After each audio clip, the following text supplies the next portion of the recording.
she collapsed in the snow. Then, a grizzly bear did the unthinkable. In the remote reaches of Yukon's Whitefall wilderness, winter settled over the land like a living presence. Snow didn't fall here, it consumed. It swallowed the landscape in silence, buried memories under white drifts, and curled beneath the skin like a slow, patient ghost. For Naomi Clark, that silence was the reason she had come. 32 years old and hollowed out by a heartbreak that refused to name itself, she had left the city behind with little more than a duffel of clothes, her sketchbook, and the ache of a life that no longer felt like hers. She drove north until the roads gave up, until the pavement cracked into gravel and then vanished entirely under snow. From there, a pilot in a twin-engine bush plane had dropped her near a ranger station.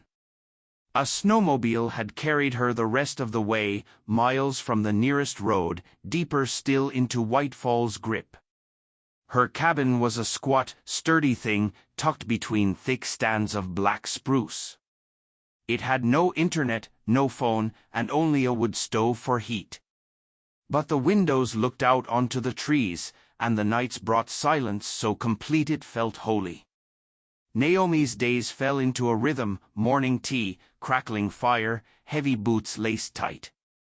She explored cautiously at first, keeping to familiar trails with her GPS and hand-drawn maps. But soon, she began wandering further, her sketchbook tucked beneath her coat, seeking the quiet company of the wilderness. She filled page after page with ink and charcoal, porcupines chewing on bark, moose standing knee-deep in frozen ponds, lynx tracks vanishing into shadow. Yet always, her hand returned to one creature, the grizzly. She drew them obsessively, from memory, from ranger field notes, from grainy photos in the old books she'd packed. Their shapes came easier with time, the powerful hunches, the shag of their shoulder fur, the deep-set eyes. But there was one she drew more than any other, a massive male described by a ranger at the station during her first week in Whitefall. He'd spoken of it offhandedly over coffee by the base camp stove. "Big fella," he'd said, "left eye's got a scar like he tangled with a goddamn cougar. Keeps his distance, but he's out there." That bear had taken up residence in her imagination. She sketched him by firelight, added his scar in soft gray strokes, gave him eyes that watched from the page with something like understanding. She called him her silent guardian. He became both real and unreal, something between myth and memory, a shape her soul seemed to recognize. On the 37th day of her retreat, Naomi set out early. The sun was a dim coin behind slate clouds, and her breath hung in the air like fog. She was headed toward a clearing she'd seen the week before, a broad basin cradled by ancient spruce. A ranger had mentioned recent bear tracks there. She couldn't resist. The hike took longer than expected. Snowdrifts blocked parts of the path, forcing her to detour through narrow, uneven terrain. Her muscles burned, but she pressed on, driven by the promise of stillness and sketching. When she reached the clearing, it was breathtaking. Trees circled the space like quiet sentinels, their trunks thick with frost. A silence hung heavy, broken only by the creak of frozen branches and the distant caw of a raven. Naomi dropped to one knee, brushing aside snow until she found the tracks, wide, unmistakable paw prints pressed deep into the crust. She swallowed hard, then opened her sketchbook, breath fogging the page as she began to draw. The bear came to life beneath her fingers, broad head, scarred eye, snow clinging to its coat. She lost herself in the lines, the world narrowing to the shape of the animal and the slow rhythm of her pencil. But then something shifted. The wind, which had been light, suddenly roared to life. Clouds thickened like bruises. Snow began to fall again, fast and sharp, obscuring the trees. Naomi stood quickly, slipping her sketchbook into her coat, heart beating faster now. She turned toward the path, but the clearing was already dissolving into white. The storm had come from nowhere. Within minutes, visibility vanished. Trees became shadows. The trail disappeared. She tried to retrace her steps, but the wind howled like a thing alive, battering her body and shoving snow into her eyes, her mouth. Her legs grew heavy. She stumbled, then fell, her hands buried in the drifts. Cold seeped through her gloves, her coat, into the marrow of her bones. She rose again, walked a dozen steps, then fell again. Panic bubbled, but it felt distant. Her fingers began to go numb. After what might have been minutes or an hour, Naomi collapsed again. This time, she didn't get up. Her limbs refused. The snow was relentless, building on her back, her legs, as though trying to erase her. She curled into herself, shivering violently. Her thoughts slowed, then flickered, then faded. She closed her eyes. Her last conscious thought was the memory of that scarred bear, the one she'd drawn again and again. She wondered if he'd ever stood in this very clearing, if he was watching now from the shadows. And then there was nothing. But something had been watching. A shape moved through the storm, massive, silent. The bear. It emerged from the trees like a phantom, its coat dusted white, its breath steaming. It paused beside Naomi, lowering its head to sniff her. Then slowly, it circled her, lay down beside her, and pressed its body against hers.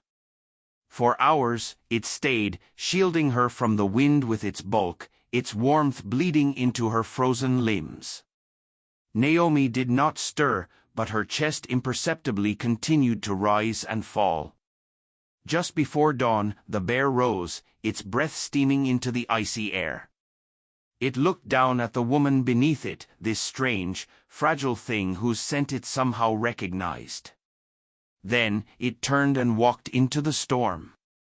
30 miles away, 2 park rangers sat at their monitoring station, reviewing camera feeds from storm-triggered alerts. "Outpost 7 just pinged," one of them said. "Nobody should be out there." They clicked into the footage. A grizzly bear stood at the ranger outpost door, not pacing, not sniffing, clawing, growling, or roaring. The footage showed no aggression, just desperation, as if it were trying to wake someone inside. Then, without warning, it turned and vanished into the trees. The rangers exchanged looks. No bear had ever behaved like that. Curious and more than a little concerned, they set out with snowmobiles as soon as the storm eased. The trail led them into a dense section of whitefall, following the bear's tracks until they reached a drift near a frozen clearing. Something had disturbed the snow recently. They dug and found her, Naomi, unconscious, half-buried, her skin pale and lips blue, but alive. Her body temperature was low but stable. She shouldn't have survived the night, but someone, had kept her warm. As they loaded her into the sled, one of the rangers spotted something near her chest, a sketchbook, partially exposed. He flipped it open. The last page held a charcoal drawing, a bear, a scar over its left eye. They didn't speak for a moment, just stared at the sketch, at the trail, at the clearing where the snow was still warm, slightly packed, like something enormous had lain there through the storm. A presence, a breath, a life, and somewhere deep in the trees, a shadow moved, watching, then turned and was gone. The cabin was a blur of warmth and motion. Naomi floated in and out of awareness, her body swaddled in blankets, her skin stinging from heat after so long in the cold. She heard voices, first low, firm, steady. A woman asking her name, a man saying they had almost missed her, that another hour in the snow would have been too late. Naomi couldn't respond, her lips barely moved. But inside her, somewhere deep beneath the fog, a single thought pulsed: the bear.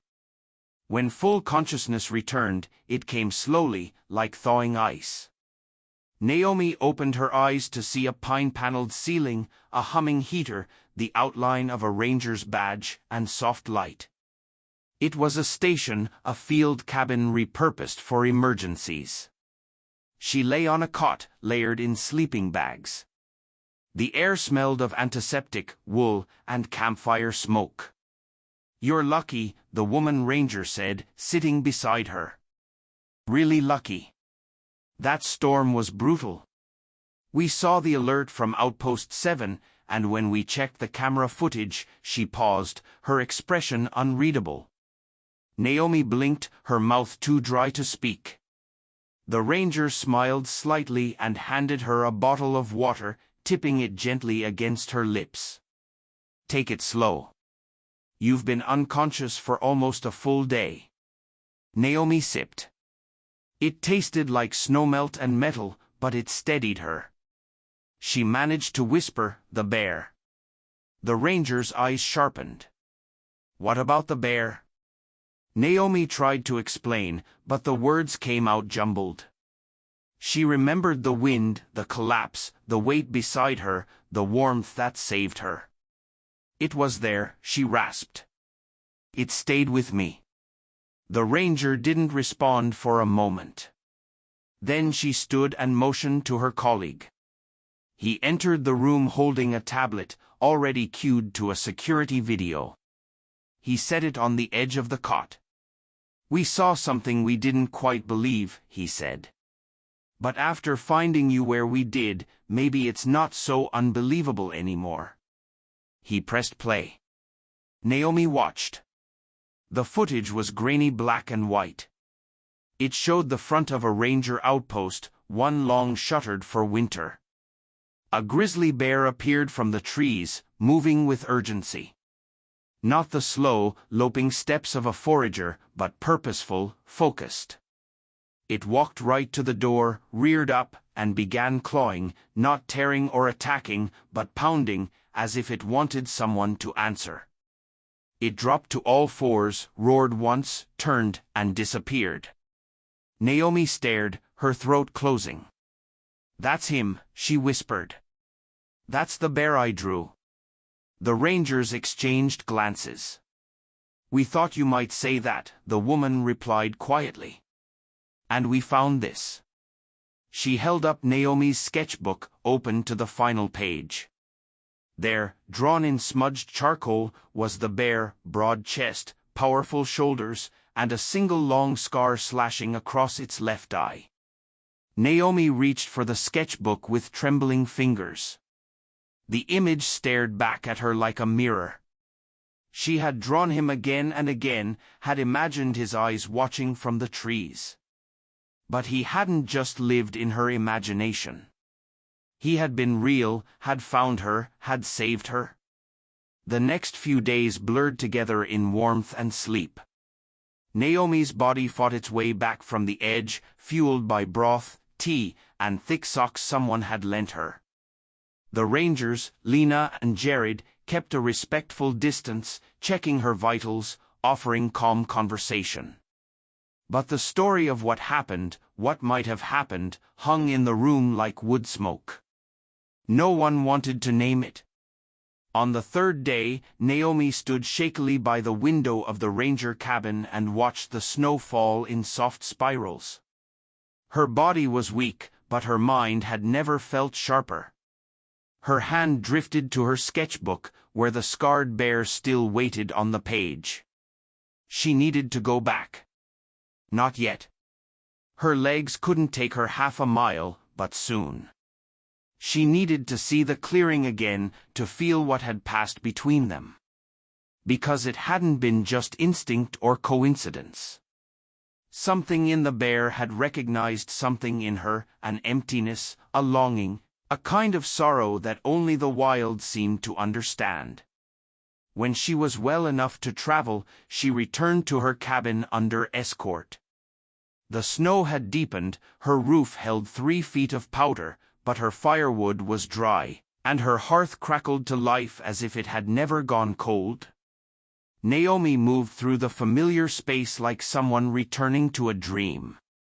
The pencils on her desk, the stacks of paper, the pine cones she had arranged along the sill, all untouched. The storm had swept the land clean, but inside her little cabin, her life waited patiently. That night, wrapped in blankets with the fire painting gold on the ceiling, Naomi closed her eyes and dreamed of the bear. Not threatening or distant, but close, present, warm. She felt again the weight of his body against hers, the deep rise and fall of his breathing. It wasn't memory. It was something more elemental, a knowing that went deeper than language. The next morning, she began to sketch again. Not from imagination this time, but from a place of truth. She drew the clearing, the snow falling like ash. She drew herself, curled and fragile, and beside her, the bear, not fearsome, but steady, a figure of myth and mercy. She worked for hours, her fingers blackened with charcoal, her mind quiet and focused. When she finished, she stared at the page. This wasn't just survival. It was a story, a crossing of paths, a brush between 2 beings who had no reason to find each other but who had, against the odds, shared a night and saved a life. A week later, when she returned to town for supplies, Naomi showed the rangers her sketches. They offered to release the footage. She hesitated. The bear was a mystery, a gift. She didn't want it cheapened by media frenzy. But then she saw what it could mean, the chance to protect Whitefall, to keep this land wild and sacred. Release it, she said. Let people see what wildness is capable of. The video went viral in days. News outlets ran it with breathless headlines: Grizzly tries to save human. Yukon miracle. The bear that knocked. Most dismissed it as coincidence, a fluke. Bears didn't help people. But the footage said otherwise. So did Naomi's drawings, her story, her still healing body, her quiet certainty. She held an art show in Whitehorse 2 months later. It was small, but the gallery overflowed. Her sketches hung in quiet reverence. Dozens of images of bears, forests, storms, and the woman who had nearly become a ghost. At the center of it all was the final portrait, the scarred bear, eyes forward, not fierce, but fierce with understanding. The show sparked something. Letters poured in. Children sent drawings. Wildlife organizations rallied. In time, under public pressure and a growing wave of support, the province designated the Whitefall Corridor a protected zone. Naomi didn't seek recognition. She had come to the forest to disappear. Instead, she had been found, saved, reclaimed by something older than language, something that breathed with frost and thundered through the trees on padded feet. The bear was never seen again. Not by rangers, not on camera. But Naomi knew he was out there. The forest was his. And once a year, on the anniversary of that storm, she returned to the clearing. She packed lightly, just her sketchbook, a thermos of tea, and her easel. She set it up where the snow still held a faint depression, long faded but never forgotten. She didn't speak. She just sketched. And when the wind began to rise and the trees whispered in their ancient tongue, she listened. Because sometimes, if she was still enough and the air just right, she could swear she heard it. Soft, steady, unmistakable. A knock. The spring thaw came slowly to Whitefall, reluctant and shy, like a secret being told one word at a time. The snow receded in thin veins, revealing the black bones of trees and the damp glimmer of half-frozen streams. Naomi stayed through the melt, unwilling to leave, unwilling to turn her back on the land that had rewritten her story in a single night. Each morning, she stepped outside with her sketchbook in hand, her boots crunching on crusted snow, and listened. The forest was quieter now. No blizzards, no howling winds, but the silence felt different. Not empty, but full of breath and watching eyes. She'd grown attuned to it, the rhythm of the land. Her senses, once dulled by city noise and heartbreak, now danced to the hush of falling snow and the shift of shadows between trees. There were moments, fleeting but undeniable, when she felt something just beyond sight. A ripple in the underbrush, a pause in the birdsong, a presence. The bear had not returned. Not visibly, but she no longer expected him to. What had passed between them was not something that could be summoned. It had been a singular exchange, a grace, a flicker of connection so raw and pure that trying to chase it would only diminish it. Still, she left small offerings near the clearing, a cluster of berries, a painted stone, a poem scribbled on birch bark and tied with twine to a tree branch. "Thank you," she wrote in different forms. "I remember. I won't forget." By mid-April, the forest came alive again. Buds pushed through the snow's slick bark, and birds returned, filling the air with tentative melodies. Naomi's energy returned in tandem. Her cheeks held color again. Her steps grew longer, stronger, and her hands, once numb and tentative, danced freely across the pages of her sketchbook. She had begun working on a new series titled Simply Witness. Each piece captured fragments of the storm, but not as she had lived it. These were dreamlike renderings, more feeling than form, a curled human figure against a backdrop of swirling white, a shadow with a scarred eye looming like a question behind the trees, a set of paw prints dissolving into mist.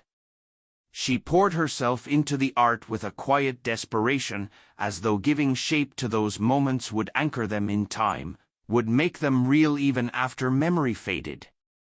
But life beyond the wilderness didn't stop. Emails came, gallery requests, invitations to interviews. A documentary filmmaker reached out, offering to fly in with a crew.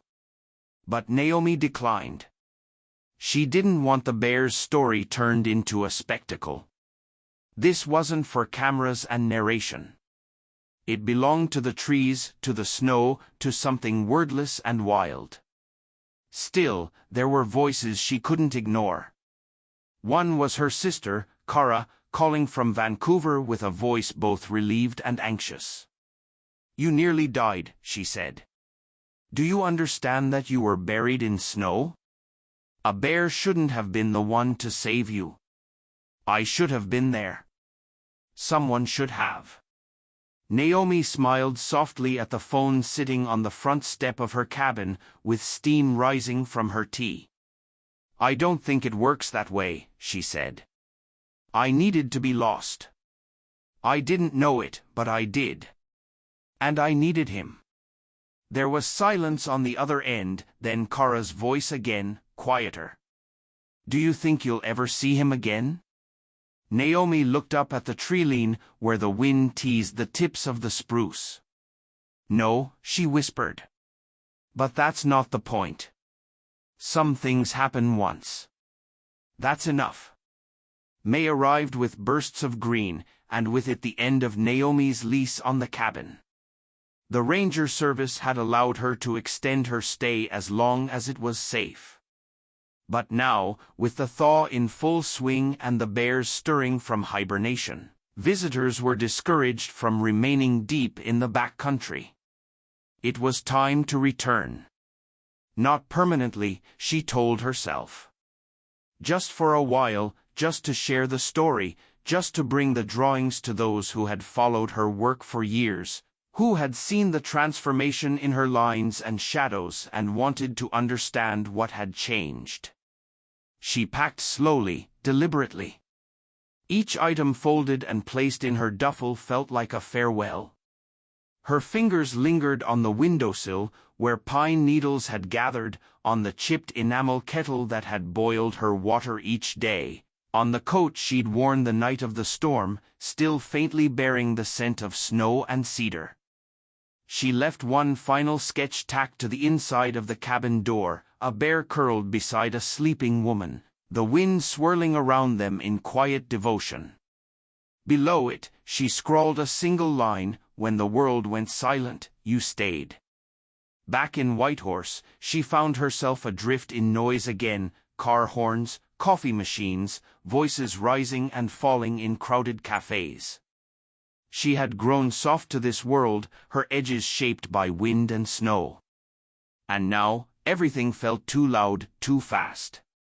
Still, the gallery welcomed her like a returning myth.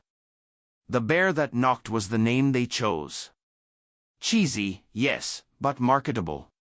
The footage from the outpost had become a permanent installation, looping on a small screen beside her most well-known pieces.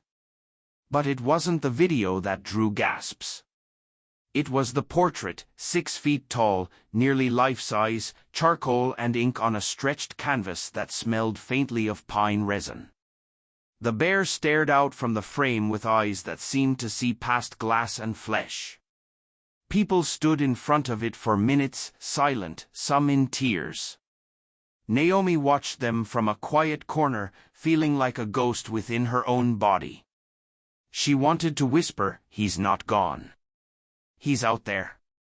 He's watching." After the show, donations flooded in, money for wildlife preservation, letters from children, notes from people who had once feared bears and now dreamed of seeing one. It was overwhelming. She gave interviews reluctantly, always telling the same story: the hike, the collapse, the warmth in the night, the paw prints in the snow, the ranger footage, the sketch. But she never told everything. Not the way his breathing had soothed hers, not the moment her fingers curled unconsciously into his fur, mistaking him for a memory of someone she had once loved. Those details were hers. Hers and the forest's. Summer passed, then fall, and when the leaves began to turn and the air smelled of frost again, Naomi returned.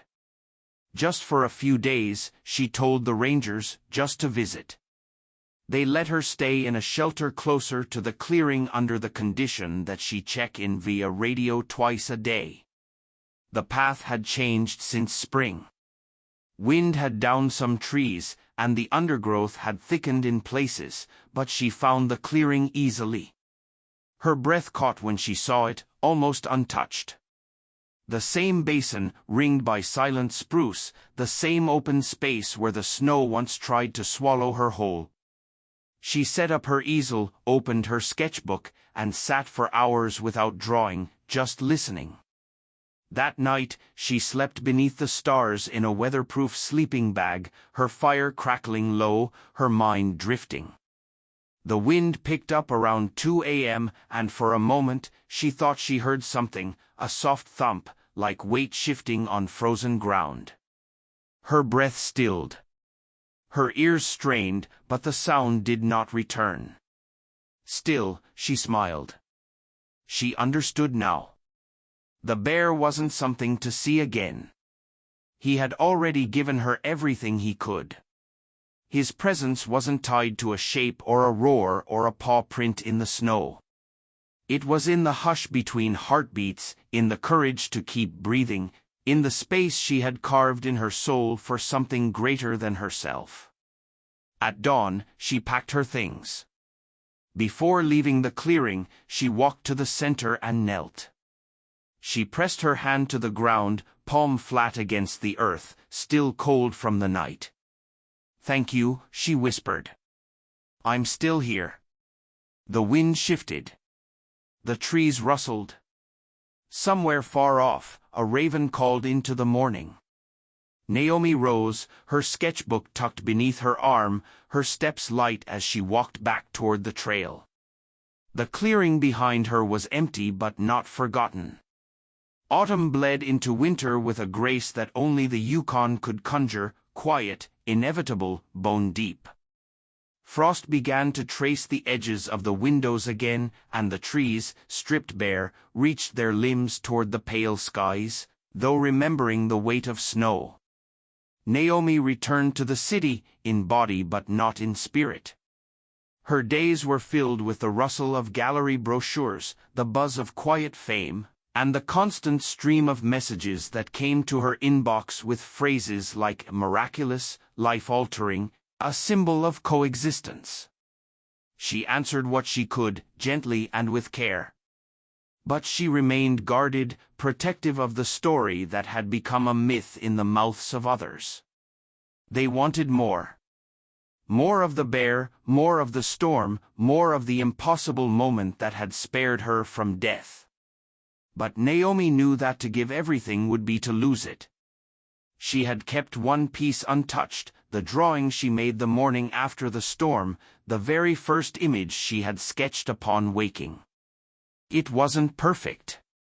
It was rough, trembling, barely finished. But it carried a rawness that none of her later works could replicate. The lines weren't just charcoal. They were memory, pulse, breath. She kept it tucked away in a drawer, folded between 2 pages of an old poetry journal, unread by anyone else. The city dulled her, but it also offered the small comforts of normalcy. She taught a few classes at a local art studio, mostly children, bright-eyed, sticky-fingered dreamers who didn't ask questions about the bear but instead drew their own versions. Rainbow-colored grizzlies wearing scarves, smiling beasts holding lanterns. She laughed with them, even as something in her heart ached for the silent snow. Sometimes, she would walk to the edge of town, where the buildings thinned and the land opened into fields and forgotten trails. And she would just stand there, coat wrapped, ear tight, sketchbook clutched under one arm, and listen. But there was no wind like Whitefalls, no trees that whispered secrets, just cars in the distance and the brittle rustle of city leaves. She told herself she would return next year, maybe for a month, maybe longer. But when winter arrived in full, a sharp snap of cold, a sky the color of steel, Naomi knew she wouldn't wait. She made the arrangements quietly. A few calls to the ranger station, a permit granted with curiosity and caution. "It's early," Jared said over the phone. "The real snows haven't hit yet, but you know how fast that can change." Naomi smiled faintly. "I know. That's part of why I'm coming." She packed light winter gear, sketching supplies, a small tin of tea leaves, and the drawing, the first one, carefully rolled and placed in a waterproof tube.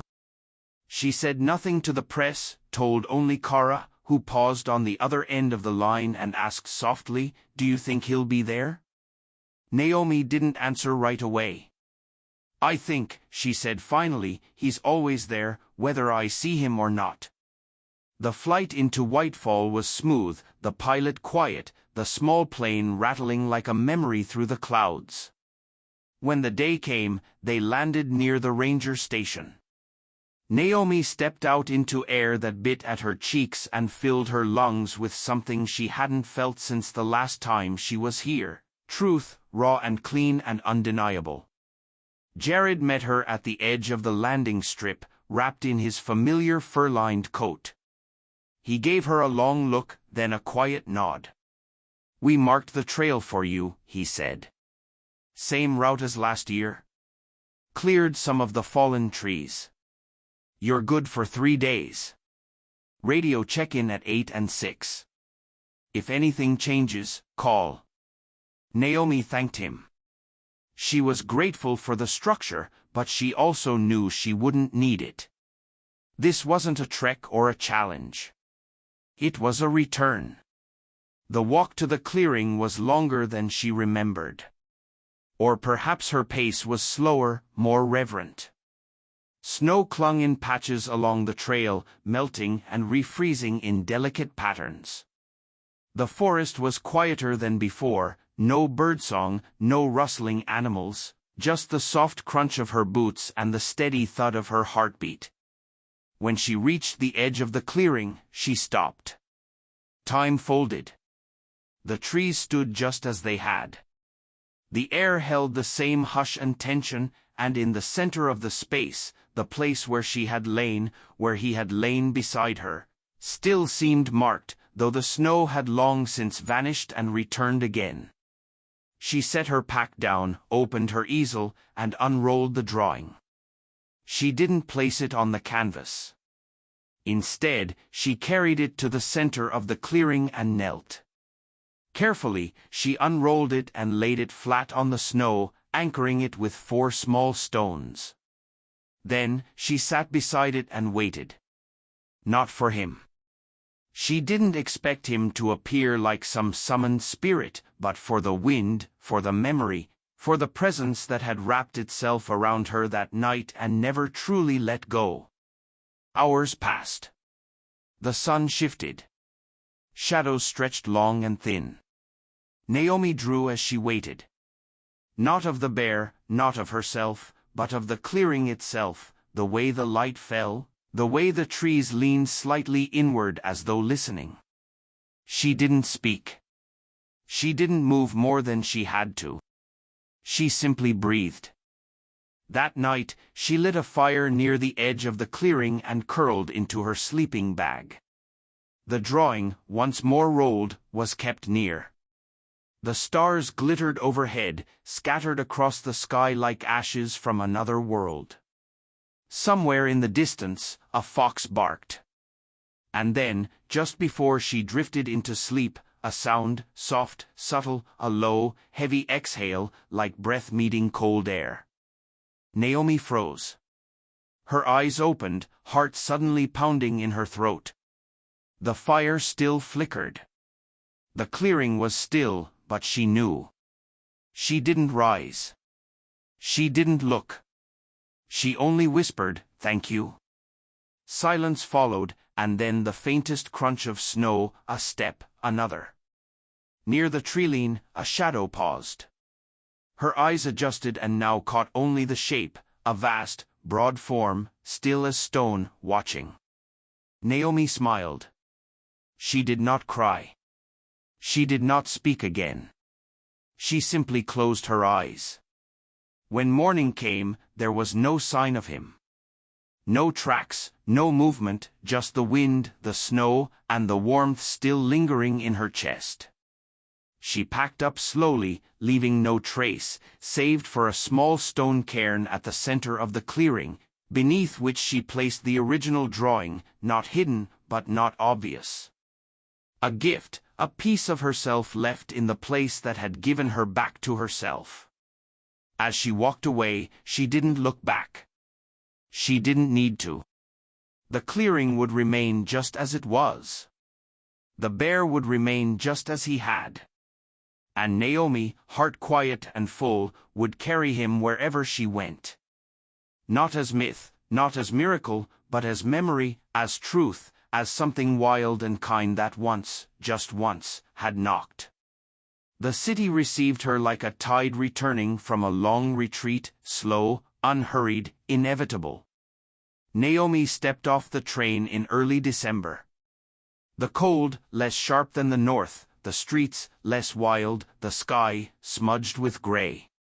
She felt the old rhythms tugging at her, the slow pulse of traffic, the drone of background conversations, the scent of roasted chestnuts mixing with exhaust.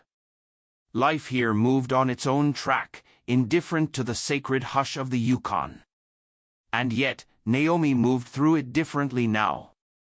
Her steps were slower, more deliberate.